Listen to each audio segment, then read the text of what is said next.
టీవీలో మీ personal and business promotions కోసం కింది నెంబర్కి కాంటాక్ట్ చేయండి. యాంకర్స్ డ్రెస్ కటసి sari house, OU colony, Shaikpet, Hyderabad. ఈ రోజు మనం వచ్చేసినాము 700 సంవత్సరాల చరిత్ర కలిగిన బలకంపేట ఎల్లమ్మ గుడికి.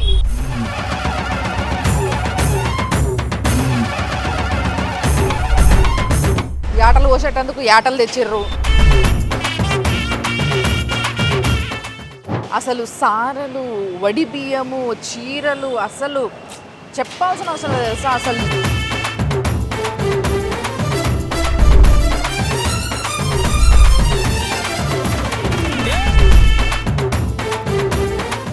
సో ఫస్ట్ ఈడికి వచ్చి బోనాలు ఎత్తుకొని వచ్చిన వాళ్ళైనా సరే ఫస్ట్ ఈడికి వచ్చి వినాయకుడిని మొక్కుకున్న తర్వాత లోపలికి పోతారు.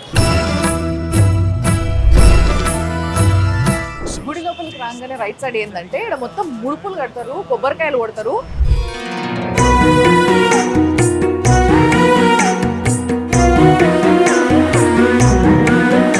ఇక్కడ అమ్మవారిని దర్శించుకుంటే 18 శక్తిపీఠాలను దర్శించుకున్నంత శక్తిని, 18 శక్తిపీఠాలను దర్శించుకున్నంత పుణ్యాన్ని మూటగట్టుకుంటాము అని చెప్పేసి అంటారనమాట.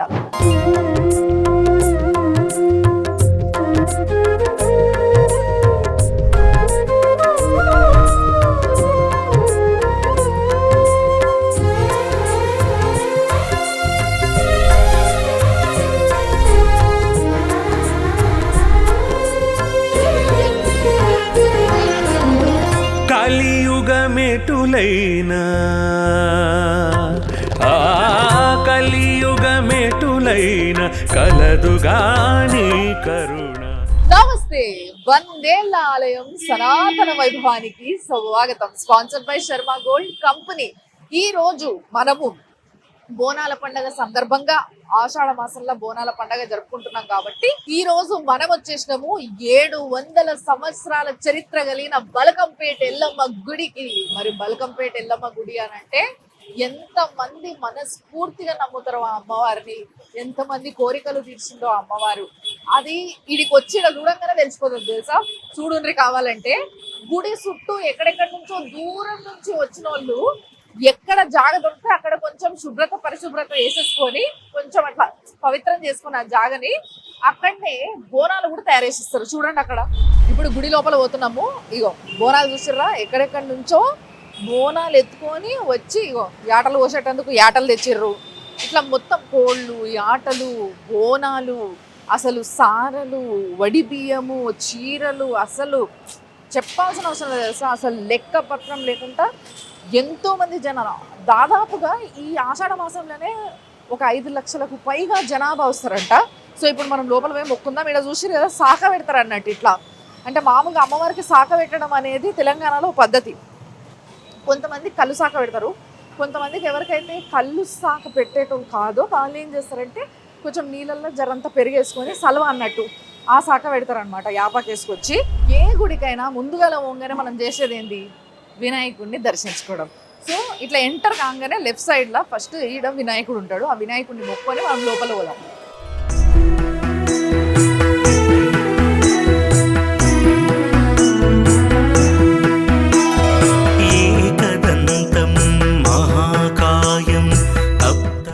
సో ఫస్ట్ ఈడికి వచ్చి బోనాలు ఎత్తుకొని వచ్చిన వాళ్ళైనా సరే ఫస్ట్ ఈడికి వచ్చి వినాయకుడిని మొక్కుకున్న తర్వాత లోపలికి పోతారు. అయితే మనం లోపల పోకుండా మీకు ఇంకొక జాగా చూపిస్తా. అంటే గుళ్ళకి లోపల రాగానే లెఫ్ట్ సైడ్ ఏమో వినాయకుడు ఉన్నాడు కదా, ఇప్పుడు రైట్ సైడ్ ఏముందో చూపిస్తారా అంటే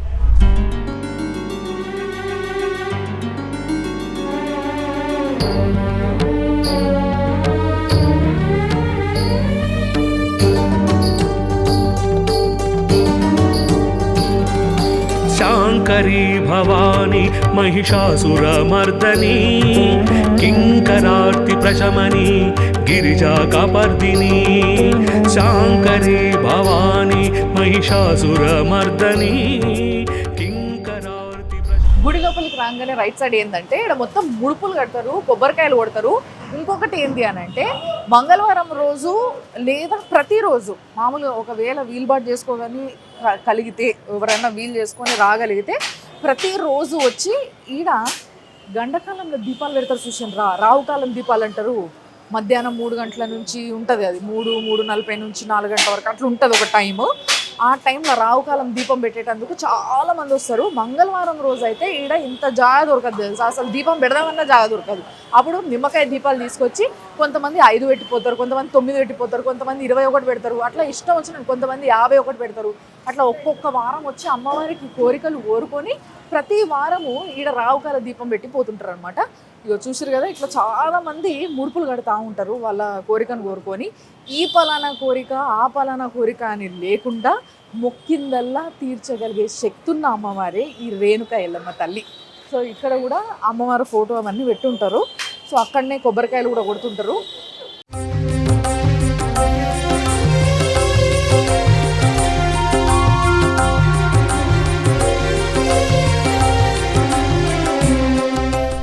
ఇప్పుడు మనం లోపలికి పోతున్నాం. లోపలికి పోవాలంటే మళ్ళీ ఇడికి వెళ్ళి లోపల పోవాలి. ఇంకోటి ఏంటంటే బలకంపేట ఎల్లమ్మ అంటే బాయిలో వెలిసిన అమ్మ కదా, మనందరికీ తెలుసు బాయిలో వెలిసింది అమ్మవారు అని. అందుకోసమే గ్రౌండ్ లెవెల్ కన్నా కూడా 10 అడుగులు కిందికి ఉంటుంది అనమాట అమ్మవారు. ఇప్పుడు ఆమె దగ్గరికే మనం పోతున్నాం.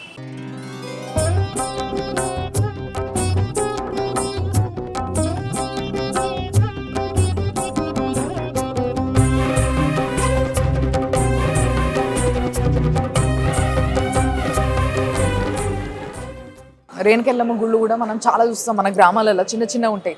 కానీ ఇది ఎల్లమ్మకి తెలంగాణలో కొన్ని పెద్ద గుళ్ళు ఉన్నాయి, అలా ఇది చాలా విశిష్టత ఉన్న గుడి అనమాట. అది కూడా బాయిలో వెలిసిన అమ్మవారు కాబట్టి ఇంకా స్పెషల్ అనమాట. ధ్వజస్తంభం ఈడ మొక్కుని ఫస్ట్ అటు పోదాం.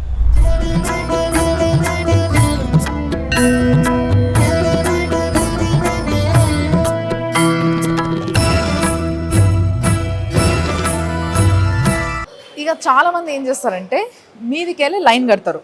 ఈ మీది నుంచి మామూలుగా ఏ గుడికి పోయినా కానీ ఇట్లా ఒక 4 మెట్లు ఎక్కి దర్శనం చేసుకోనికి ఇట్లా గర్భగుడికి స్ట్రైట్కి పోతాం. కానీ ఇక్కడ అందరూ లైన్ ఫామ్ చేసి కిందికి పోతారు అన్నట్టు. 10 అడుగులు కింద ఉంటుంది కాబట్టి అమ్మవారు. అయితే ఇది ఇంకో గుడి, ఈ గుడిలో ఉన్న ఇంకో స్పెషాలిటీ ఏంది అని అంటే అమ్మవారి పైన ఇక్కడ అయ్యవారు ఉంటాడు అన్నట్టు. అంతే కదా, మరి ఆమె ఏడు ఉంటే వాళ్ళ ఆయన ఆడు ఉండాలి కదా, అందుకోసం అన్నట్టు చూపిస్తారంట. ఇగో ఇప్పుడు కింద అమ్మవారు ఉంది కదా, కరెక్ట్ అమ్మవారి మీద పైన ఇక్కడ లింగం ఉంటుంది అన్నమాట. సో యాక్చువల్గా పైన శివుడు అన్నట్టు, ఎందుకంటే మీరు చూసారు కదా అక్కడ ఇది ఉంటుంది త్రిశూలం. ఎక్కడైనా రేణుకమ్మ గుళ్ళల్లో, చిన్న చిన్న గుళ్ళలో కూడా అయ్యవారిని త్రిశూల రూపంలో ప్రతిష్ఠిస్తారు. అంటే జమదగ్ని ఆ శివుడి రూపం అని పురాణాలు చెప్తున్నాయి. కాబట్టి జమదగ్ని ఆమె భర్త కాబట్టి ఆయనని ఇట్లా త్రిశూల రూపంలో పెడతారు అన్నమాట.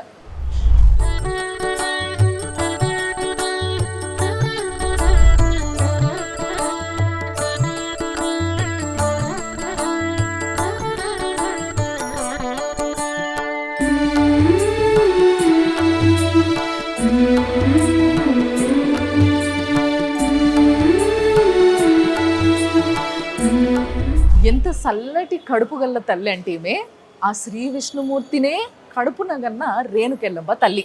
అవును, పరశురాముడిని అంటది కదా, మరి పరశురాముడు ఎవరు? ఆ శ్రీ విష్ణుమూర్తి. ఆయన చిరంజీవి కాబట్టి చిరకాలం ఈ భూమి పైన ఏదో ఒక రూపంలో, సూక్ష్మ రూపంలో కావచ్చు, ఏదో ఒక రూపంలో ఇంకెక్కడైనా హిమాలయాలలో కావచ్చు, ఎక్కడైనా కూడా ఆయన ఉన్నాడు అని చెప్పి నమ్ముతాడు. ఎప్పుడైతే అవసరమో, కలియుగంలో మళ్ళీ ఎప్పుడైతే అవసరమో అప్పుడు కలికి భగవాన్ యొక్క అవతారం ఎత్తి మనందరి మధ్యలోకి వచ్చి ధర్మాన్ని స్థాపిస్తాడు ఆయన్నే. ఆ విష్ణుమూర్తిని కన్న తల్లి ఆమె కాబట్టి ఆమె కడుపు ఎంత చల్లది, ఆమె ఎంత చల్లది. అసలు ఆమెకి మొక్కుతే తీరందంటే ఏమన్నా ఉంటుందా? ఇక చెప్పు.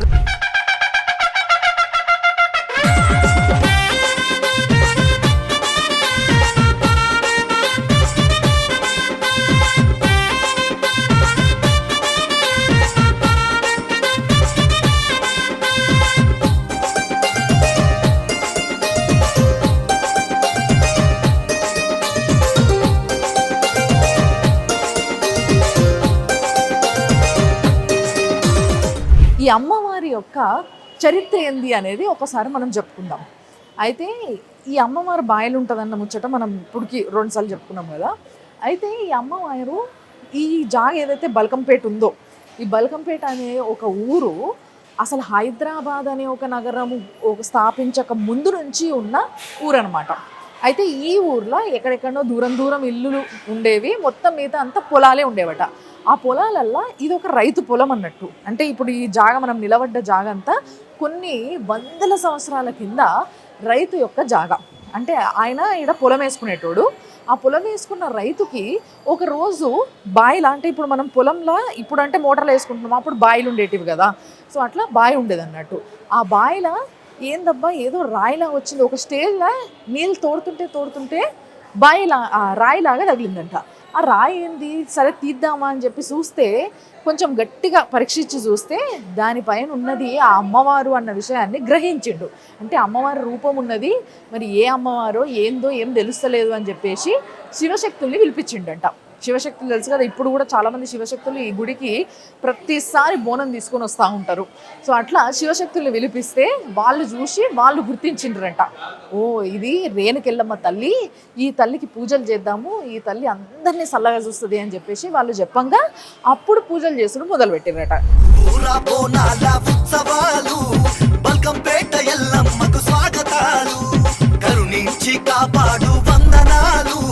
విజయాన్ని చేకూర్చే విజయోత్సవాలు, ఊరూరా బోనాల ఉత్సవాలు, బల్కంపేట ఎల్లమ్మకు స్వాగతాలు, కరుణించి కాపాడు వందనాలు, విజయాన్ని చేకూర్చే విజయోత్సవాలు. కుండను తెచ్చి నిండు పసుపును రాసి, చుట్టూ బొట్లను పెట్టి నైవేద్యము చేసి, గండ జ్యోతిని చేసి, కోడి పుంజును కోసి, కళ్ళు సాగను పోసి, నీకు బోనెమ తల్లి.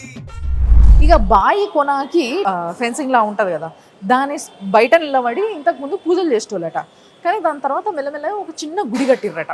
ఆ చిన్న గుడి కాస్త ఇప్పుడు పెద్ద గుడి అయిపోయింది, చాలా పెద్ద గుడి అయిపోయింది. ఎంత పెద్ద గుడి అని అంటే ఈరోజు అసలు ప్రపంచంలోనే ఏషియాలో ది రిచెస్ట్ పర్సన్ అయిన అంబానీ ఫ్యామిలీ నుంచి నీతా అంబానీ కూడా ఇడికి వచ్చి దర్శనం చేసుకుంటుంది అన్నట్టు. ప్రతి సంవత్సరం ఆషాఢ మాసం కానీ ఏదో ఒక మాసంలో ప్రతి సంవత్సరం కంపల్సరీ ఆమె కూడా వచ్చి ఇక్కడ దర్శనం చేసుకుంటుంది.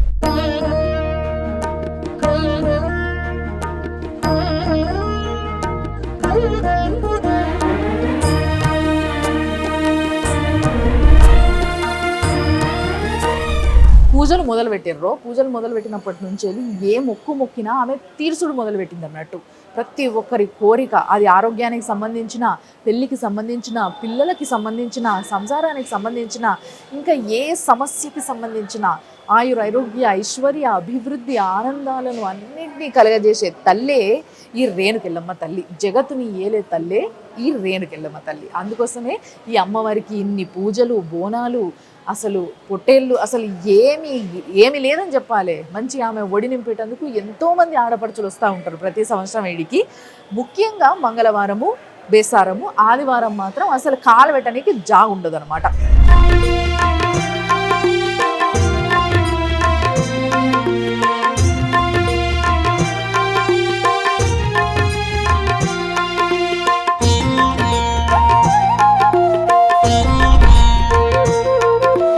మహాలక్ష్మీ నారాయణి కటాక్షించి బ్రోవవే, నీ కరుణా తరంగాలు సారించని.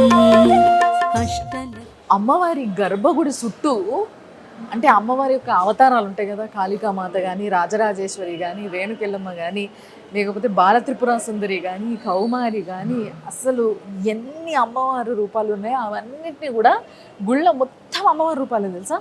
అసలు ఎట్టు చూసినా అమ్మవారే కనబడుతుంది. చూసిర్రా, ఆ అమ్మవారికి గాజుల మాలేసిండ్రు, కూరగాయల మాలేసిర్రు. శాకాంబరి అని చెప్పి అమ్మవారిని కూరగాయలతో అలంకరిస్తారు తెలుసు కదా. సో అట్లా మొత్తం అమ్మవార్లందరికీ కూడా బెండకాయలు, వంకాయలు అవన్నీ మాల తిరిగి గుచ్చి మంచిగా మాలేసిండ్రు. ఇంకొకటి ఏంటంటే ఈ గుళ్ళ ప్రతి శుక్రవారం కూడా అన్నదానం అవుతుందంట.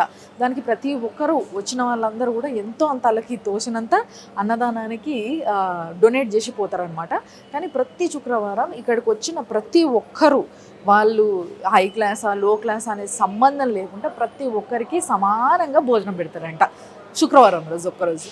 ఇప్పుడు ఆ అమ్మవారిని చూసేటందుకు మనము కిందికి పోతున్నాం అన్నట్టు. చూడండి, ఇప్పుడు గర్భగుడికి పోయేటందుకు ఎన్ని మెట్లు దిగాలో ఇక్కడ అర్థమైపోతుంది. చూసారు కదా, దాదాపు 10 అడుగులు కిందికి పోయి అమ్మవారిని దర్శించుకొని మళ్ళీ బయటకు వస్తారు అందరూ. ఇప్పుడు మనం కూడా మొక్కుందాం బాయ్.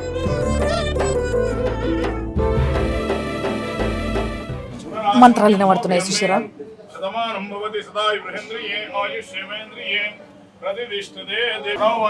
అందరూ బోనాలు తెచ్చిన వాళ్ళు, వడిబియ్యం తెచ్చిన వాళ్ళు, ఇంకా యాటలు తెచ్చిన వాళ్ళు అందరూ కూడా ఇట్లా లైన్లో నిలబడి అమ్మవారి దర్శనం చేసుకుంటారు. ఇప్పుడు నేను మీకు అమ్మవారిని చూపించబోతున్నాను. గర్భగుడి చాలా చిన్నగా ఉంది, కానీ గర్భగుడి లోపలంతా కూడా 4 దిక్కుల గోడలు మొత్తం పెద్ద పెద్ద ఫ్రేమ్స్తోని వెనకాల సిల్వర్ పూత ఉండి, అంటే సిల్వర్ రేకులు ఉండి, ఆ సిల్వర్ రేకు మీద బంగారు రేకుతోని అమ్మవార్లు, అంటే ఇక్కడ అమ్మవారిని దర్శించుకుంటే 18 శక్తిపీఠాలను దర్శించుకున్నంత శక్తిని, 18 శక్తిపీఠాలను దర్శించుకున్నంత పుణ్యాన్ని మూటగట్టుకుంటాము అని చెప్పేసి అంటారనమాట. ఎందుకు అని అంటే చూసారు కదా, గుడి మొత్తం అందరు అమ్మవార్లు ఉంటారు.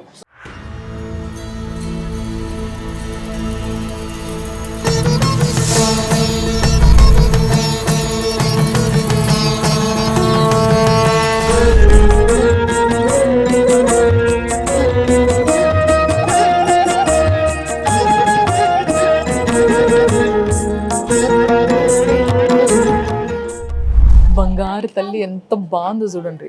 అయితే వెనకాల ఉన్నది అమ్మవారి విగ్రహం తర్వాత పెట్టింది, కానీ కింద ఏదైతే అమ్మవారు కనబడుతుందో మనకి అది అమ్మవారు బాయిలో వెలిసిన విగ్రహం అనమాట. సో ఆ విగ్రహానికి ఇట్లా బంగారు ఏమంటారు కవచం లాంటిది తొడిగిచ్చిర్రు అంతే. సో అమ్మవారు తల దగ్గర నుంచి వెళ్ళి నీళ్ళు వస్తూనే ఉంటాయంట ఎప్పుడు. అయితే గతంలో అట్లా నీళ్ళు ఎక్కువ వచ్చేసరికి గుడి కట్టడం కష్టమవుతుంది కదా, అప్పుడు పెద్ద పెద్ద గనైటరాలు తీసుకొచ్చి నీళ్లను మోటార్లతోని బయటికి తీసుకుంటా మెల్లమెల్లగా ఇంత పెద్ద గుడిని కట్టిర్రు. బట్ ఇప్పటికీ కూడా అక్కడి నుంచి వెళ్ళి నీళ్ళు వస్తూనే ఉంటాయంట అమ్మవారి తల దగ్గర నుంచి వెళ్ళి. ఆ నీళ్లను తీసుకుపోయి ఆరోగ్యం బాగాలేని వాళ్ళు కొంచెం తాగినా జల్లుకున్నా లేకపోతే ఇంట్లో జల్లుకున్నా కూడా అంత మంచి జరుగుతుందంట. ఎటువంటి దుష్ట శక్తుల దగ్గరికి మన దగ్గరికి రాకుంటూ ఉంటాయంట, అట్లా నమ్ముతారనమాట చాలామంది. చూడండి అసలు కళ్ళల్లాడిపోతుంది ఆ అలంకారణ చూడండి. మొత్తం అన్నీ కూడా కల్వపూలు తీసుకొచ్చి, అంటే తామరపూలు తీసుకొచ్చి మొత్తం అమ్మవారిని ఎంత మంచిగా అలంకరించిండ్రో. నిత్యం పూజలు జరుగుతూనే ఉంటాయి అన్నమాట. ఈడ చాలా మంది భక్తులు వస్తూనే ఉంటారు. ఈడ పంతులకు కూడా అసలు రెస్టే ఉండదు అన్నమాట.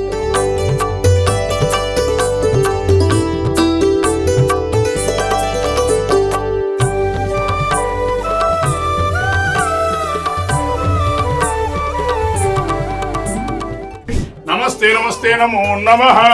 ప్రదక్షిణోక్తి యాని కాని పాపాని జన్మాంధ్రవృతాని చ దాన ప్రదక్షిణం దేవదే హుమావక్రమాణం పాపాత్ సమ్మోద్ రైమం కృపయా దేవి అసవియో భాంగదే ఏకదా బ్రాహ్మణ వహదే ఏకదైవ జమానం ఆయస్తేజో దాదిహి రేణికా దభ్యోందశక్తి మంగళ నీరాంజనం దర్శన్ నీరాంజనాంధ్రవిదాశక్తి పునరాచమన్యం సమర్పయామి. జయ బోలేలమ్మ మాతా కీ.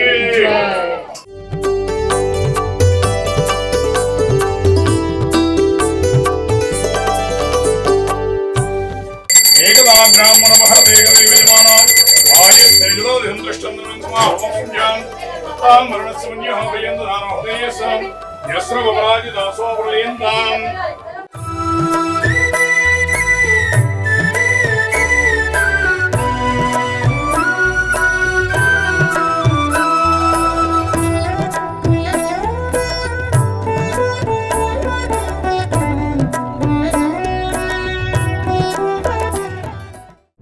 నమస్తే. ఆ అమ్మవారి లీల, ఈ బోనాల పండుగ అప్పుడు ఇక్కడ చేసే పూజల గురించి చెప్పరా? ఇక్కడ ప్రతి ఆషాఢ మాసం మొదటి మంగళవారంలో అమ్మవారి కళ్యాణం జరుగుతుందండి. ఆషాఢ మాసం మొదలు కాగానే మంగళవారం ఏ రోజున్న అష్టమి కానీ నవమి కానీ దశమి కానీ ఏ రోజున్నా సరే అమ్మవారి మొదటి మంగళవారం అమ్మవారి కళ్యాణం జరుగుతుంది.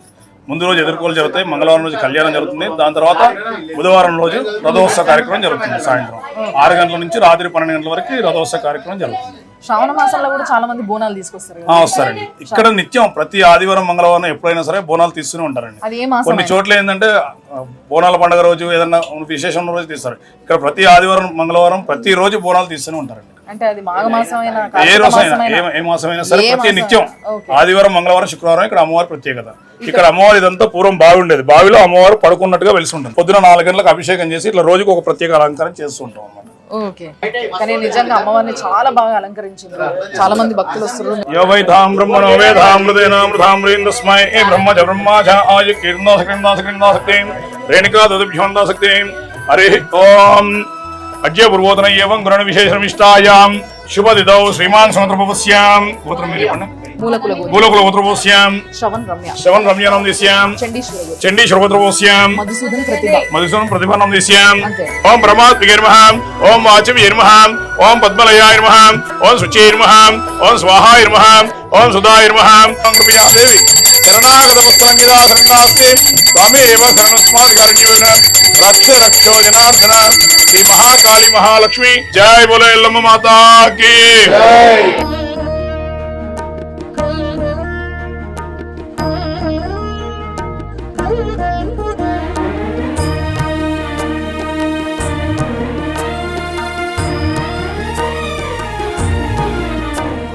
చాలా చాలా మనశ్శాంతిగా ఉంది నిజంగా. ఆ అమ్మవారిని దగ్గర నుంచి చూస్తే చెప్తున్నా కదా, అసలు మొత్తం మనసులో ఉన్న బాధ కానీ బరువు కానీ లేకపోతే ప్రతిరోజు మనం ఎదుర్కొనే స్ట్రెస్ అన్నిటినీ మర్చిపోయి అన్నీ వదిలేసి అంత నీ పాదాల దగ్గర ఇడిచేస్తున్నా అని ఒక్క మాట అనుకొని బయటికి వస్తే ప్రతి ఒక్కరికి తోడై ఉండి వాళ్ళ కోరికల్ని నెరవేర్చి వాళ్ళ జీవితాన్ని చక్కబెట్టే తల్లే ఈ రేణుక ఎల్లమ్మ తల్లి. గుళ్ళ మొత్తం ఇట్లా అమ్మవార్లు ఉన్నారు చూసారు కదా. ఇప్పుడు మీరు ప్రతి అమ్మవారికి కూడా మంచిగా నిండుగా ముక్కు పుల్లలు పెట్టారు చూసారా. పోగులు ఇట్లా మంచిగా ఒక సైడ్ పుల్ల ఒక సైడ్ పోగు.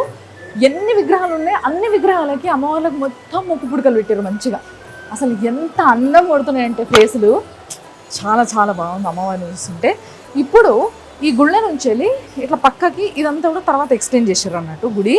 సో ఇప్పుడు మరి భర్త అంటే జమదగ్ని స్వామిని పైన పెట్టిండ్రు. లోపల కూడా మీరు గమనించరో లేదో ఆ అమ్మవారి పక్కన త్రిశూలం ఒకటి పెట్టి ఉంది. అంటే అక్కడ ప్రతిష్ఠించారు. అంటే ఆయన ఉండాలి కదా పక్కన, ఆయనను ప్రతిష్ఠించారు.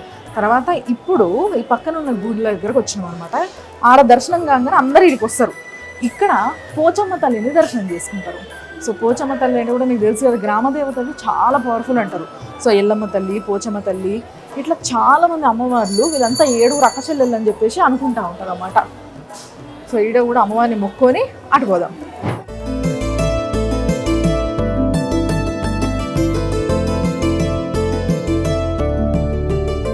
పోచమ్మ తల్లిని మొక్కున్నాం కదా, ఇప్పుడు నాగదేవతని.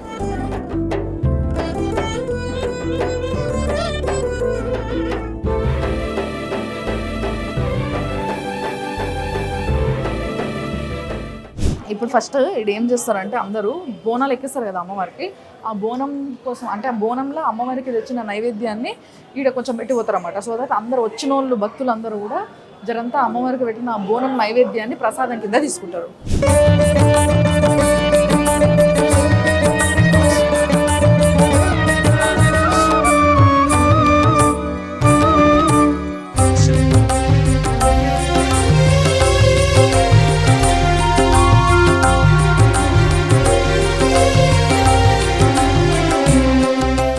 చాలా మంది ఏం చేస్తారంటే ఇప్పుడు బోనాలు ఎత్తుకొని వస్తారు కదా, ఇందాక పంతులు కూడా చెప్పిండు మనకి ఇక్కడ నిత్యం బోనాలు ఎక్కుతాయి అమ్మవారికి. కేవలం ఈ పలానా మాసం బోనాల పండగ కాదు, మొత్తం సంవత్సరం అంతా ఏ మాసమైనా సరే మంగళవారం రోజు ఆదివారం రోజు ప్రతి ఒక్కరు బోనం తీసుకొస్తారు. కాబట్టి ఆ బోనం తీసుకొచ్చిన వాళ్ళు ఇటు రంటే మీకు చూపిస్తా బోనం అన్నం ఎట్టుంటుందో. ఇగో పరమాన్నం, ఇది కలగూర అంటారు కదా, కొన్ని ఆకుకూరలు కలిపి ఇట్లా చేస్తారనమాట. ఆకుకూర అంటే మామూలుగా దేవుడికి ఉల్లిగడ్డ ఎక్కదని చెప్పి ఉల్లిగడ్డ పెట్టరు, కానీ ఇక్కడ అంటే అమ్మవారికి ఎప్పుడైనా గ్రామ దేవతకి ఉల్లిగడ్డలు పచ్చిగా కూడా పెడతారు, ఇట్లా కూడా ఉల్లిగడ్డ వేస్తారు అనమాట. ఇట్లా ఈ విధంగా రకరకాలుగా ఎవరు మొక్కులకు తగ్గట్టుగా బోనం తయారు చేస్తుంటారు అనమాట. ఆ బోనం అన్నాలు అన్నీ కలిపి లేచిండ్రు, అందరు కొంచెం కొంచెం నైవేద్యం కింద తీసుకొని అంటే ప్రసాదం కింద తీసుకొని పోతుంటారు.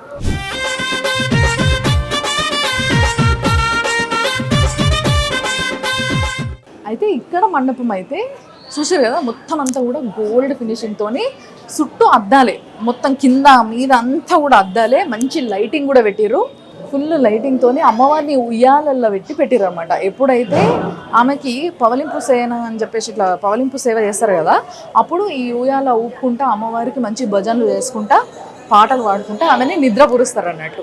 ఇది రేణుకెళ్ళమ్మ తల్లి పెయింటింగ్ వేసారు, మామూలుగా ఫోటోలు పెట్టేస్తారు కదా, కానీ ఇది మొత్తం ఆయిల్ పెయింటింగ్. చూడడానికి చాలా బాగుంది. చూడండి ఒకసారి. అందరు అమ్మవార్ల దర్శనం అయిపోయింది కదా, ఇక లాస్ట్కి ఏం చేస్తారంటే అందరూ అటు నుంచి ఇట్లా దర్శనం చేసుకుంటే ఈడికేలు వచ్చి కొంతమంది వడి బియ్యాలు తీసుకొస్తారు, కొంతమంది చీరలు తీసుకొస్తారు, కొంతమంది సారెలు తీసుకొస్తారు, కొంతమంది గాజులు తీసుకొస్తారు. సో ఇట్లా అమ్మవారికి సౌభాగ్యవతి, నిత్య సౌభాగ్యవతి కాబట్టి మనందరికీ సౌభాగ్యాన్ని ఇచ్చే తల్లి కాబట్టి ఆమెకి తీసుకొచ్చినవి అన్నీ కూడా, అంటే ఒక ఆడపిల్లకి ముఖ్యంగా కొత్తగా పెళ్ళైన వస్తూ ఉంటారు.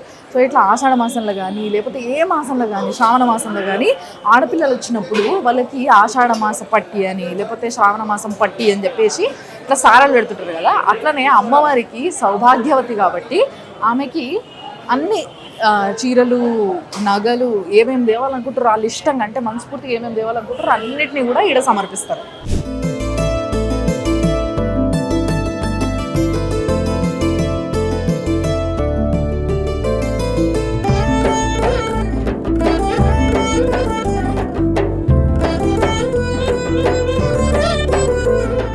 చూశాను కదా ఆ బల్కంపేట ఎల్లమ్మ తల్లి దర్శనం ఎంత బాగా అయిందో. మీరందరూ కూడా ఆ తల్లి దర్శనం చేసుకోండి, ఆనందంగా జీవించండి, సంతోషంగా జీవించండి. మీరందరూ కూడా వచ్చి ఈ ఆషాఢ మాసమే కాదు, ప్రతి వారాలు, ప్రతిరోజు, సంవత్సరంలో ఈ రోజు ఆ రోజు అనే భేదం లేకుండా అమ్మవారు పూజల్ని ఘనంగా అందుకుంటుంటుంది, బోనాలను అందుకుంటుంటుంది. ఎప్పుడు వచ్చినా కూడా అమ్మవారు మీ కోరికల్ని తీరుస్తూ ఉంటుంది. కాబట్టి ఈ గుడి విశిష్టతను చూసారు కాబట్టి తెలుసుకున్న వాళ్ళు, ఇప్పుడిప్పుడే చూసిన వాళ్ళు మాత్రం హైదరాబాద్కి ఎక్కడి నుంచి అన్న వచ్చేటోళ్ళు అయితే తప్పకుండా దర్శనం చేసుకొని పోండి. సో చాలా సంతోషంగా ఉంటారు. ఇది ఈ వారం 100 ఏళ్ల ఆలయం సనాతన వైభవం, sponsored by Sharma gold company. చూస్తూనే ఉంటుంది సుమన్ టీవీ. యాంకర్స్ డ్రెస్ కటసి sari house, OU colony, Shaikpet, Hyderabad.